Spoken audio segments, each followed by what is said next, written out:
جو لاجک ہے وہ تو اللہ اور اس کا رسول بہتر جانتے ہیں۔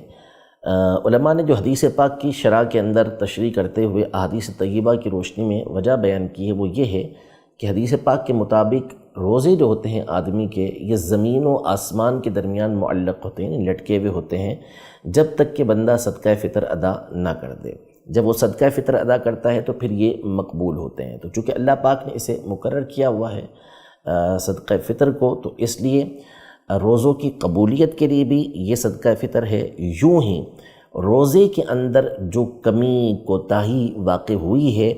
اس کمی اور کوتاہی کو دور کرنے کے لیے بھی صدقہ فطر کو مقرر کیا گیا ہے۔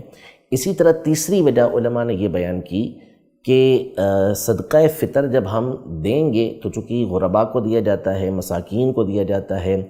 ایسے افراد کو دیا جاتا ہے کہ جو وسعت نہیں رکھتے، تو اس کے ذریعے سے وہ اپنی عید کی حاجتوں کو پورا کر سکیں گے، کھانے پینے کا انتظام کر سکیں گے۔ اسی لیے اب دیکھیں پچھلے زمانے کے اندر جو ہوتا تھا وہ یہ ہوتا تھا کہ باقاعدہ گندم دی جاتی تھی، گیہوں دیے جاتے تھے، جو شریف دی جاتی تھی، کھجور دی جاتی تھی، کشمش دی جاتی تھی، اور یہ باقاعدہ اس زمانے کے اندر کھانے ہوتے تھے جسے استعمال کیا جاتا تھا اور کھانے کے طور پہ استعمال کرتے تھے۔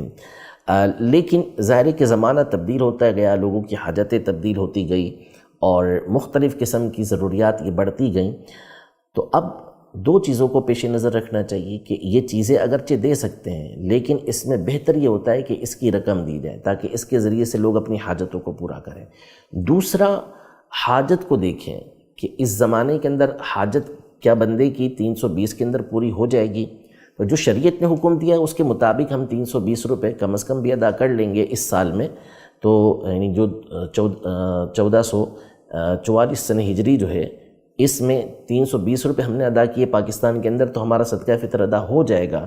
لیکن ظاہر ہے کہ جو حاجت ہے وہ اس سے بڑھ کر ہوتی ہے، اتنی رقم میں کسی غریب کی حاجت پوری نہیں ہوتی، تو لہذا جس کو اللہ پاک نے وسعت دی ہے، جس کو اللہ پاک نے مال دیا ہے، اسے چاہیے کہ وہ اعلیٰ سے اعلیٰ صدقہ فطر اللہ کی راہ کے اندر نکالے۔ وسعت دی ہے 800 روپے کا نکالیں، اس سے بڑھ کر اللہ نے وسعت دی ہے آپ جو ہے وہ 6400 روپے کا نکالیں، اس سے بڑھ کر اللہ پاک نے آپ کو وسعت دی ہے، آپ اجوا کھجور کے مطابق نکال سکتے ہیں 10,400 روپے کا اجوا کھجور کا جو ہے وہ